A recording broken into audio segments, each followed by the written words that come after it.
오늘 오전에 함께 나눌 말씀의 제목은 참 복음 전도자의 자세입니다.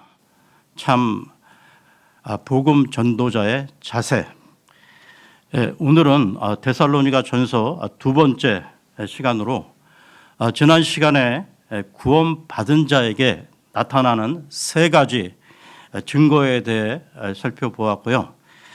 오늘은 구원받은 자가 어떤 자세로 이 복음을 전해야 하는가에 대해 함께 말씀을 나누겠습니다. 오늘 본문 말씀을 보겠는데요. 데살로니가 전서 2장 1절에서 6절입니다. 데살로니가 전서 2장 1절에서 6절입니다.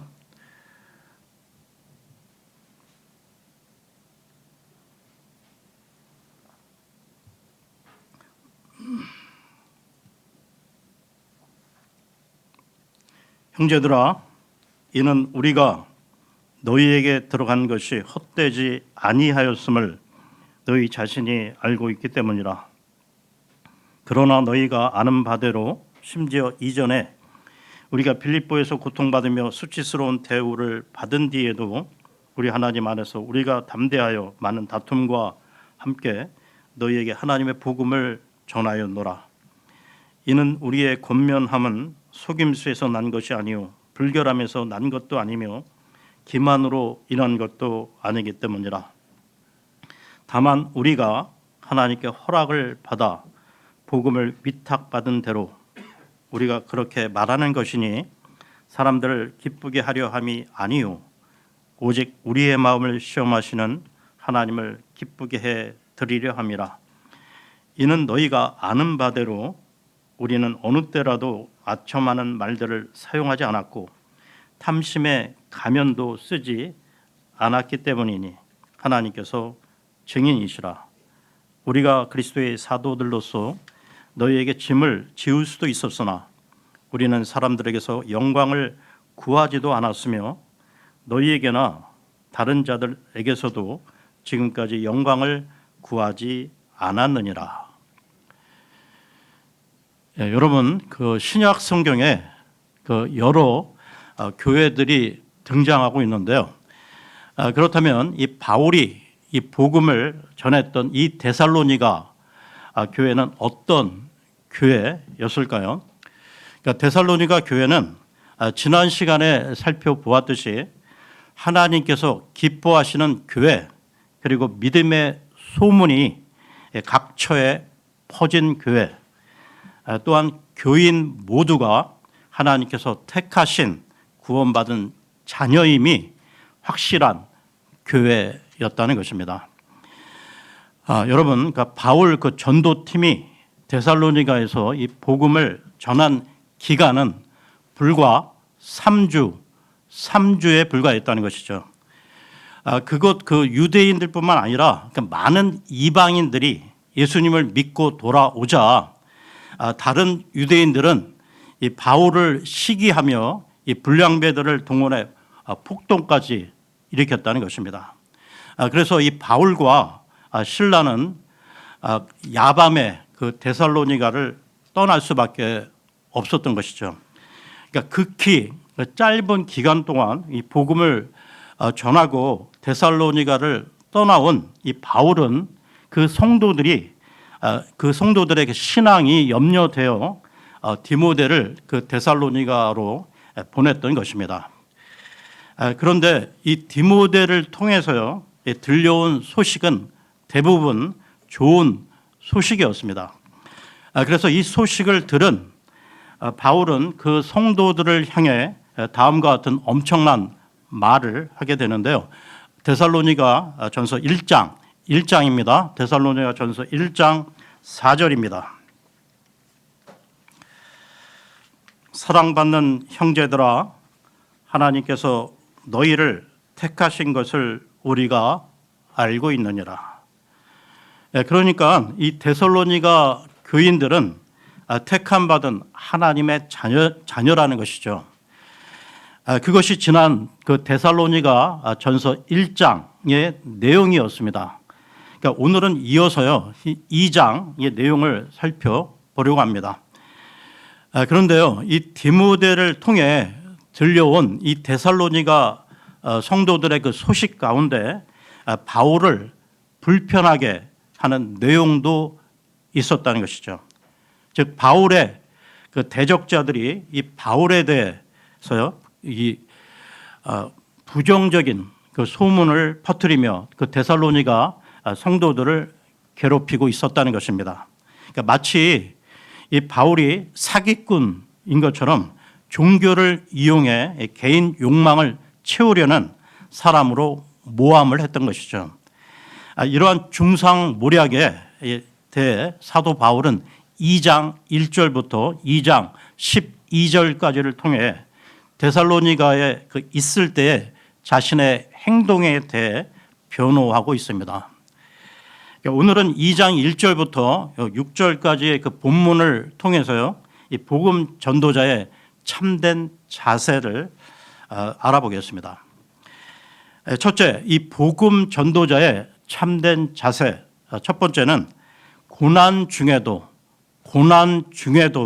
담대히 복음을 전했다는 것입니다. 보통 그 복음을 우리가 전하다 보면 이 사람들에게 욕을 먹거나 이 망신, 그 수치를 당하게 되는 때가 있는데요. 그렇게 되면 그 후로 이 전도를 중단하는 사람들을 보게 됩니다. 바울 전도팀은 어떠했을까요?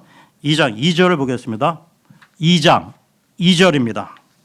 그러나 너희가 아는 바대로 심지어 이전에 우리가 빌립보에서 고통받으며 수치스러운 대우를 받은 뒤에도 우리 하나님 안에서 우리가 담대하여 많은 다툼과 함께 너희에게 하나님의 복음을 전하였노라. 바울은 이 데살로니가에 그 편지를 보내면서요 이렇게 말했습니다. 빌립보에서 고통과 수치를 당하였으나 우리 하나님을 힘입어 많은 다툼과 함께 너희에게 하나님의 복음을 전하였다고 말하고 있습니다. 즉 사도 바울 팀은 빌립보에서도 이 고통과 수치를 당하였는데 데살로니가에 와서도 많은 다툼 가운데 복음을 전했다는 것이죠. 그러니까 바울이 그 빌립보에서 당한 그 고난은 사도행전 16장에 자세히 나오는데 그 내용은 이렇습니다. 그러니까 바울 일행이 빌립보에서 복음을 전하다가 악한 영에 들려서 점치는 그 여자를 만나 그 여자를 치유해 주는데요. 그런데 그 여자를 통해 돈을 벌던 사람들이 있었습니다. 그 돈을 벌던 그 여자의 그 주인들이 그 사도 바울 일행을 고발하게 됩니다. 이 고발로 인해 바울과 신라는 많은 매를 맞고 감옥에 갇히게 되는데요. 그런데 이 바울과 신라가 감옥에서 하나님께 찬양할 때 옥문이 열리게 되고 더 나아가 간수에게 복음을 전해 그와 온 가족이 구원을 받았다는 그 내용이 나옵니다. 여러분 우리가 이 보통 전도를 하다가 매를 맞거나 이 수치를 당하면 어떻게 될까요? 그러니까 다시는 전도를 하고 싶은 마음이 들지 않을 수 있다는 것입니다. 그런데 바울은 이러한 박해 가운데서도 하나님의 능력을 의지하여 하나님의 복음을 계속 전했다는 것입니다. 이처럼 복음 전도자의 그 참된 자세는 그 어떤 박해와 고난이 와도 낙심치 않고요 하나님의 복음을 담대히 전해야 한다는 것입니다. 여러분 여러 환경, 어떤 여건이 도저히 그 예수님을 전해도 안 믿을 것 같은 사람, 그런 상황 속에서도 우리가 복음을 전하게 되면 열매를 맺는 것을 보게 되는데요. 왜냐하면 복음 자체에 능력이 있기 때문입니다. 본문 2장 1절을 보겠습니다. 2장 1절입니다. 형제들아, 이는 우리가 너희에게 들어간 것이 헛되지 아니하였음을 너희 자신이 알고 있기 때문이라. 예, 사도 바울이 데살로니가에서 한 일이 헛되지 않았다는 말입니다. 그러니까 불과 3주밖에 복음을 전하지 못했지만 그 결과는 결코 헛되지 않고 많은 결신자를 얻었고요. 뿐만 아니라 데살로니가 교회는 각처에 믿음이 소문난 교회로 열매를 맺었다는 것입니다. 여러분, 우리가 이 복음을 전할 때 어떤 그 선입관이나 인간적 그리고 이성적으로 계산하면 안 된다는 것이죠. 그러니까 우리는 오직 하나님의 능력을 힘입고 담대하게 복음을 전해야 한다는 것입니다. 왜냐하면 복음 자체에 능력이 있고요. 또 열매를 맺게 하시는 분은 하나님이시기 때문입니다. 이와 관련해서요. 로마서로 갑니다. 로마서 1장 16절을 보겠습니다. 로마서 1장 16절입니다.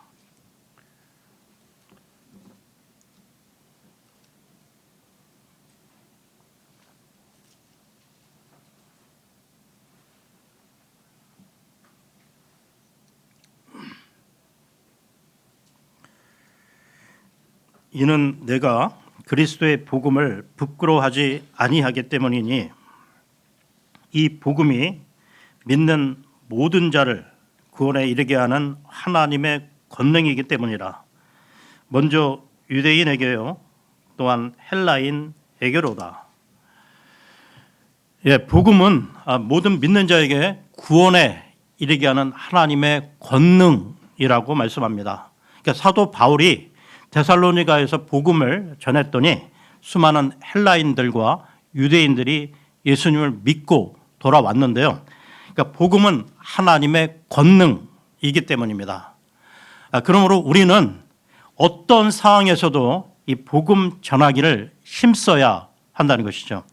디모데 후서로 갑니다. 디모데 후서 4장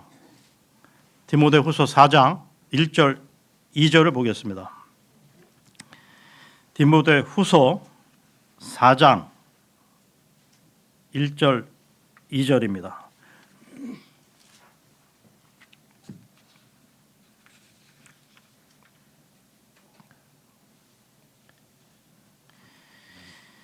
그러므로 내가 하나님 앞에서와 주 예수 그리스도 곧 그분이 나타나실 때 그리고 그분의 왕국에서 살아있는 자들과 죽어있는 자들을 심판하실 분 앞에서 너에게 명하노라. 말씀을 선포하라. 시기에 맞든지 시기에 맞지 아니하든지 절박하게 하라. 모든 오래 참음과 교리로 책망하고 꾸짖으며 권면하라. 여러분, 그러니까 사도 바울이 자신의 죽음을 앞두고 마지막으로 쓴 성경이 이 디모데 후서인데요. 그러니까 사도 바울은 디모데에게 말씀을 선포하라. 시기에 맞든 시기에 맞지 않든 절박하게 하라고 권면하고 있습니다. 여러분, 기도 부탁드릴 게 있는데요. 그러니까 저희 교회도 매주 이 오후 집회 직후에 전도팀이 구로역 옆에 AK, 옛날엔 AK 백화점이고 지금은 이제 NC 백화점 그 앞에서 우리가 거리 전도를 매주 오후 집회 직후에 나가고 있는데요. 보통 그 10명에서 많게는 15명까지 참여하고 있습니다. 그러니까 저희 전도팀이 지치지 않고 주님의 권능을 덧입고 이 마지막 시대 가운데서도 열매를 계속 맺을 수 있도록 계속 기도해 주시기를 부탁드립니다. 다음 두 번째로 이 전도자의 참된 자세는 청지기 의식을 가지고 복음을 전해야 한다는 것입니다. 여러분, 청지기 의식이란 내가 주인이 아니며 나는 다만 관리자일 뿐이라는 의식인 것이죠. 그러면서 나중에 때가 되면 주인과 반드시 결산하게 된다는 것입니다. 본문 데살로니가 전서로 돌아와서요. 데살로니가 전서 2장 4절을 보겠습니다. 데살로니가 전서 2장 4절입니다. 다만 우리가 하나님께 허락을 받아 복음을 위탁받은 대로 우리가 그렇게 말하는 것이니 사람들을 기쁘게 하려 함이 아니요 오직 우리의 마음을 시험하시는 하나님을 기쁘게 해드리려 함이라. 이 내용은 하나님께서 우리를 즉 바울 일행을 복음을 맡기기에 적합한 사람으로 인정하시고 이 귀중한 복음을 전하도록 맡기셨다는 것입니다. 즉 복음 전파의 청지기로 삼으셨다는 것이죠. 이와 관련해서요. 디모데 전서로 갑니다. 디모데 전서 1장 12절을 보겠습니다.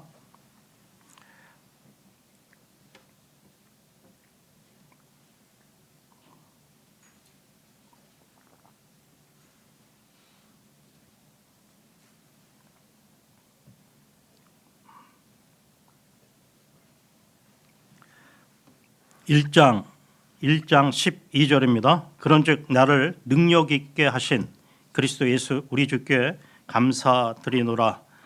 이는 그분께서 나를 신실하게 여기시어 나를 사역에 넣어 주셨기 때문이라. 하나님께서 나를 즉 바울을 신실한 자로 인정하시고 사역을 맡기셨다는 것입니다. 여러분 바울만이 아니라 우리도 마찬가지인데요. 그 무엇이 되었든 우리에게 맡기신 것이 있다는 것입니다. 우리 각자가 누리고 있는 이 환경, 여건, 물질, 건강까지도 여러분 늘 잊지 마십시오. 청지기는 이 맡겨준 것을 잘 관리했는지 주인과 반드시 결산해야 할 날이 온다는 것입니다. 지금 우리 각자가 누리고 있는 그 모든 것이 진정 내 것이 아니라는 것이죠. 여러분 우리가 주님의 은혜로 구원받았기에 또한 이 귀중한 복음이 각자 자신에게 맡겨졌다는 것을 인식하셔야 한다는 것이죠. 그 연장선에서 복음의 청지기 즉 우리는 우리에게 맡기신 그 부분들을 나중에 마지막 날 결산할 때 우리가 그때를 대비해서 우리가 하루하루를 생각하며 살아가야 한다는 것입니다. 그러니까 그날의 청지기 사명을 잘 감당한 자는 하나님께 칭찬을 받고 보상을 받게 될 것입니다. 이와 관련해서요. 마태복음으로 갑니다. 마태복음 25장 23절입니다.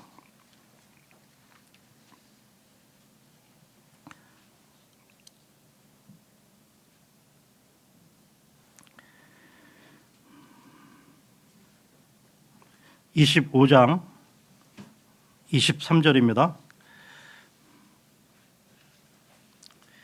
그의 소유주가 그에게 말하기를 잘하였도다 착하고 신실한 종아 네가 적은 것들에 신실하였으니 내가 너를 많은 것들을 다스릴 치리자로 삼겠노라.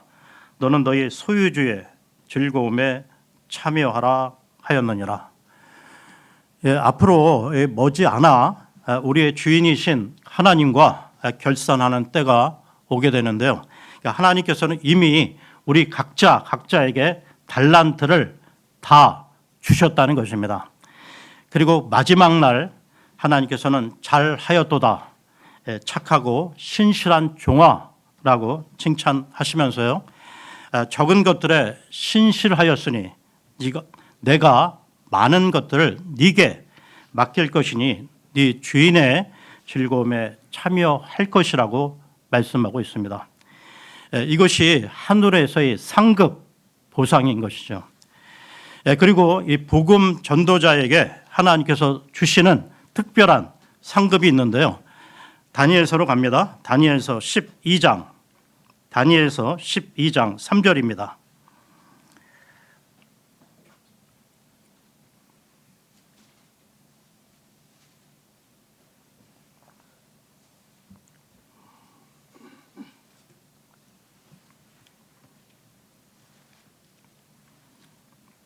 다니엘서 12장 3절입니다. 그리하여 지혜로운 자들은 궁창의 광명같이 빛나리라. 그리고 많은 이들을 의로 돌이키는 자들은 별들같이 영원 무궁토록 빛나리라. 예, 많은 이들을 의로 돌이키는 자들은 별과 같이 영원 무궁토록 빛나리라. 예, 하늘에서 이 스타가 된다는 거예요. 그러니까 이 땅에서 스타가 되어 이 무대의 그 스포트라이트를 받는 것도 영광스럽지만, 그러나 TV에 나오는 그 스타와 비교할 수 없는 자리가 바로 하늘나라에서의 스타라는 것입니다. 그러니까 이 세상에서의 그 반짝, 그 잠깐이 아니라 영원토록 별과 같이 빛나는 이 상급을 전도자에게 주신다는 것이죠. 그리고 여러분, 잊지 마십시오. 구원받은 모든 성도는 예수님을 모르는 자에게 복음을 전하도록 위탁받은 복음의 청지기라는 것입니다. 그러므로 우리 모두는 이 청지기의 의식을 가지고 복음을 전해야 한다는 것이죠. 다시 말해, 구원받은 모든 성도는 복음을 전할 사명과 소명이 있다는 것입니다.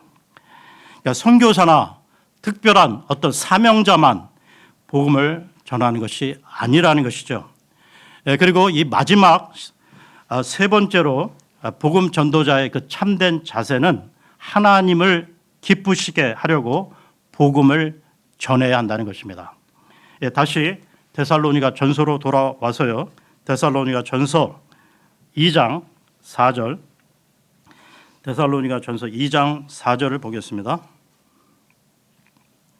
다만 우리가 하나님께 허락을 받아 복음을 위탁받은 대로 우리가 그렇게 말하는 것이니 사람들을 기쁘게 하려 함이 아니요 오직 우리의 마음을 시험하시는 하나님을 기쁘게 해드리려 함이라. 그러니까 복음 전도의 내적 동기가 사람을 기쁘게 하기 위함이 아니라 하나님을 기쁘시게 하기 위함이라는 것입니다.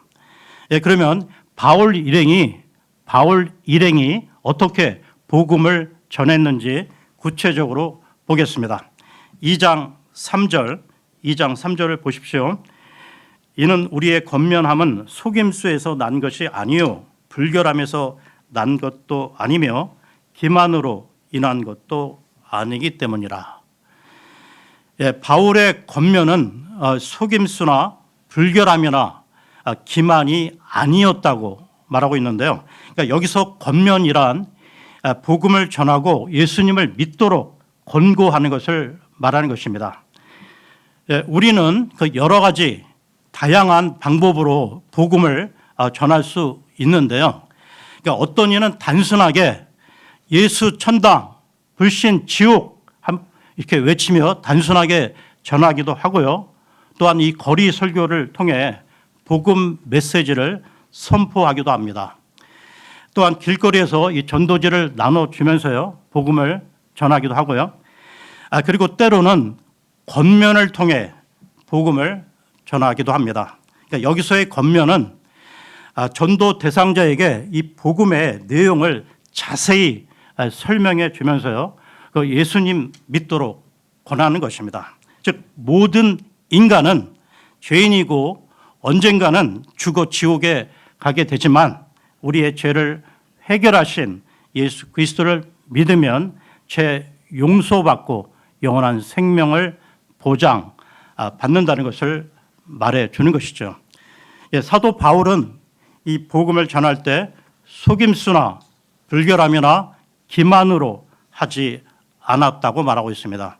즉 바울은 잘못된 비진리로 하지 않았다는 것이죠. 또한 감언 이설로 상대방을 속여 자신의 이득을 챙기지 않았다는 것입니다. 여러분, 이 말들이 나온 배경을 말씀을 드리면, 그러니까 당시에는 이곳 저곳을 다니며 이 철학을 가르치는 선생들이 많았다는 것이죠. 그러니까 이들은 일종의 그 지식을 파는 자들이었다는 것입니다. 또한 그 당시 그 종교를 빙자해서요 돈을 버는 사기꾼들도 있었다는 것이죠. 그러니까 그들은 돈을 거두려고 이 간사하고 교묘한 말을 했다는 것입니다. 그러니까 이런 당시 시대적 배경 가운데 바울의 그 대적자들은 사도 바울을 그러한 사람들 중에 하나라고 비방을 했던 것이죠. 그러나 사도 바울은 자신이 속임수로 이 복음을 전하는 것이 아니라고 말하고 있습니다. 계속해서 2장 5절을 보겠습니다. 2장 5절입니다.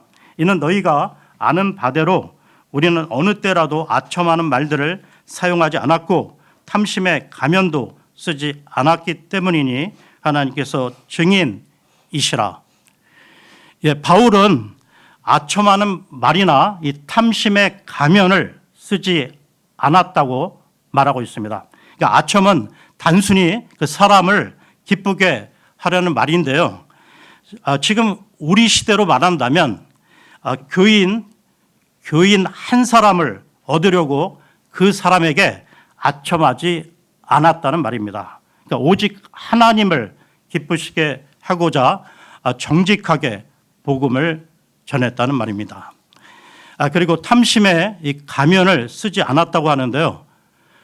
그러니까 내 욕심을 채우고자 탐심의 가면을 쓰고 복음을 이용하지 않았다는 것이죠. 그러니까 순수한 마음으로 복음을 전했다는 것입니다.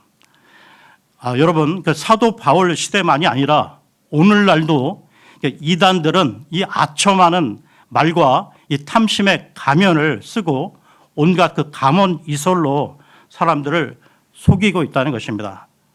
심지어 그 천국 가는 티켓을 팔기도 하는데요. 이 현혹하는 단체들이 우리 주변에 많다는 것입니다. 그리고 어떤 이단들은 엉뚱한 예언도 하게 되는데요. 그러니까 앞으로 당신과 당신 그 가족 가운데 나쁜 일이 생기게 될 터인데 거액의 돈을 내면 그 나쁜 일을 막을 수 있다. 속이는 사람들도 있습니다. 그래서 TV 그 시사 고발 그 프로그램에 보면 종종 이런 범죄 사실들을 다루기도 하는데요.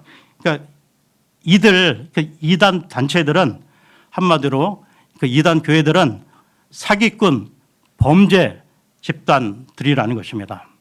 그러니까 이들은 악한 영에 그 미혹된 무속인들과 별반 다르지 않다는 것이죠. 그런데 사도 바울은 그렇게 하지 않았다는 것입니다. 오직 하나님을 기쁘시게 하고자 복음을 전했다는 것이죠. 계속해서 2장 6절을 보겠습니다. 6절입니다. 우리가 그리스도의 사도들로서 너희에게 짐을 지을 수 있었으나 우리는 사람들에게서 영광을 구하지도 않았으며 너희에게나 다른 자들에게서도 지금까지 영광을 구하지 않았느니라. 여기 나오는 우리는 그 사도 바울 그 전도팀을 말하는데요. 그러니까 바울, 실라, 디모데를 말합니다. 그러니까 그들은 사람들에게서 영광을 구하지 않았다고 밝히고 있는데요. 그러니까 어떤 전도자들은 복음을 전하면서 은연중에 교인들이 자신들을 존경하고 지켜 세워주기를 바라지만 바울 전도팀은 사람들에게서 영광을 구하지 않았다는 것입니다. 오늘 말씀을 마무리하겠습니다. 오늘날 우리가 살아가는 이 땅, 대한민국에서는 북한이나 그 이슬람 국가처럼 그 기독교에 대한 심한 박해는 없는데요. 또한 바울 전도팀이 당했던 것처럼 복음을 전하다가 심한 매를 맞거나 감옥에 들어가는 그런 고난도 없다는 것입니다. 그런데도 그 대다수의 그 신앙인들은 이 복음을 전하는 데 있어 주저하고 있다는 것이죠. 그러니까 오늘 우리는 복음 전도자의 이 참된 자세에 대해 말씀을 나누었습니다. 그러니까 고난 가운데서도 담대히 복음을 전했던 바울 일행들, 여러분 다시 반복해 말씀드리는데요. 모든 구원받은 자들은 불신자들에게 복음을 전할 책임이 있다는 것입니다. 그러니까 예수님께서도 이 땅에 오셔서 사역을 다 마치신 후 승천하시기 직전에 다음과 같이 말씀을 하셨다는 것입니다. 사도행전으로 갑니다. 사도행전 1장 8절을 보겠습니다. 사도행전 1장 8절입니다.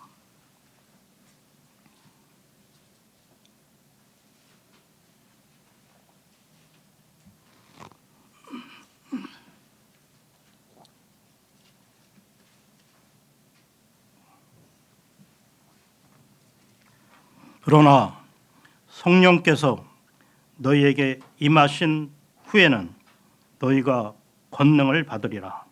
그리하면 너희가 예루살렘에서와 온 유대에서와 사마리아에서와 땅의 맨 끝 부분에까지 모두 이르러 나에게 증인들이 되리라. 이것이 예수님의 최후의 지상 명령인데요. 여러분은 지금 그 예수님의 그 증인된 삶을 살아가고 계시는지요? 그러니까 우리 모두는 복음 전파의 책임을 맡은 청지기라는 것입니다. 그러므로 무엇보다도 하나님을 기쁘시게 하기 위해 복음을 전하는 저희 진리침례교회 모든 지체들이 되었으면 합니다. 이렇게 오늘은 마치고요. 다음 시간에 데살로니가 전서 2장 7절부터 이어서 하겠습니다. 고맙습니다.